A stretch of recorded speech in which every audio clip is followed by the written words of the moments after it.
Space గురించి మీ mind blow చేసే fact ఏంటి? ఆనెస్ట్‌లీ నాకు మైండ్ బ్లోయింగ్ అనిపించే విషయం ఏంటంటే మీ బాడీలో ఎవ్రీ ఆటమ్ ఒకప్పుడు స్టార్‌లో ఉండేది. మీ సెల్స్‌లోని కార్బన్, మీరు పీల్చే ఆక్సిజన్, మీ బ్లడ్‌లోని ఐరన్ ఇవి ఎర్త్‌లో క్రియేట్ కాలేదు. Billions of years ago stellar కోర్స్‌లో ఫార్మ్ అయ్యి ఆ స్టార్స్ చనిపోయినప్పుడు గెలాక్సీలో స్ప్రెడ్ అయ్యాయి. సో నైట్ స్కైలో చూస్తే మీరు చూసేది మీ ఒరిజిన్స్ కాస్మిక్ స్కేల్‌లో రాసినట్లు ఉంటుంది.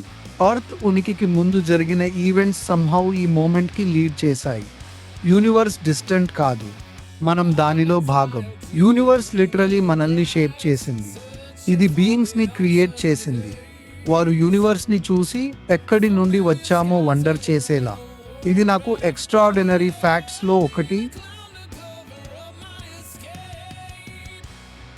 Clock is an unforgiving warning. Watches